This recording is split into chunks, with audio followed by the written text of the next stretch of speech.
Alors ça, c'est un texte, le texte numéro 1, c'est l'émission qui a été diffusée vendredi dernier. Il y a une fille qui nous a écrit, elle a dit « Ce que j'ai appris de ma mère », c'était sur la fête des mères. Ça a été une émission très émouvante aussi. Elle dit « Ce que j'ai appris de ma mère, c'est d'accepter son destin avec patience et persévérance. Ma maman, n'ayant pas eu un foyer facile avec un homme qui la rejetait, et nous qui avons subi, elle nous apprenait des valeurs, même quand on se moquait de nous.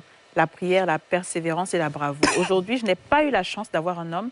J'ai 6 enfants, 2 fois les jumeaux et 2 autres qui sont nés seuls, enfants, avec 4 pères qui ne s'approchent même pas.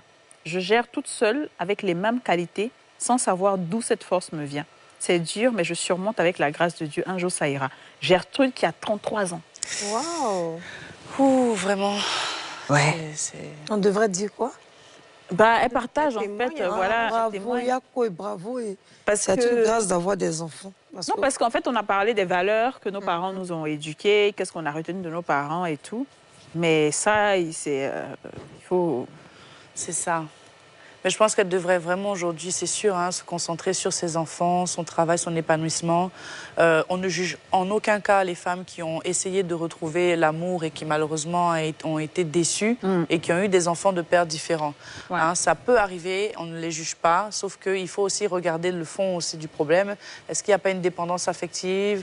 Est-ce qu'il n'y a pas un besoin de se sentir aimé par un homme au lieu de s'aimer soi-même? Ce sont des questions, c'est vrai que c'est une parenthèse, mais ce sont des questions auxquelles il faut que tu te poses parce que tu mérites vraiment d'avoir quelqu'un qui t'aime, mais surtout de t'aimer toi en premier. Moi, je trouve qu'elle est très jeune, 33 ans, donc elle a vraiment beaucoup de chance parce qu'en général, les femmes, c'est quand elles ont la quarantaine passée qu'elles se rendent compte qu'elles ont eu des enfants de différents pères et c'est difficile de refaire leur vie parce que de nos jours, les hommes sont un peu différents des hommes. C'est vrai. C'est rare de voir un homme qui puisse prendre une femme avec ses 6 enfants, surtout quand elle a déjà la quarantaine, c'est hyper compliqué.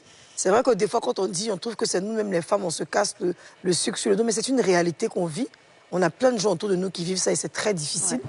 En revanche, 33 ans, pour moi, ça va. Je me dis, elle est encore jeune et elle a le temps de refaire sa vie avec quelqu'un, grandir ensemble. 33 ans, 43 ans, elle va dire ça fait 10 ans qu'on est ensemble. Tu vois, ça fait quand même long pour construire une nouvelle vie et surtout bien se positionner. C'est pas facile, hein, j'imagine. Ça me fait penser à... je pense qu'on en avait parlé au traumatisme transgénérationnel, de tout ce qu'on prend. Ça me titille un peu le fait qu'elle vive exactement la même chose que sa maman a vécu. Parce que parfois, inconsciemment, on reproduit le même schéma que nos parents si on n'a pas fait le travail nécessaire qu'il faut.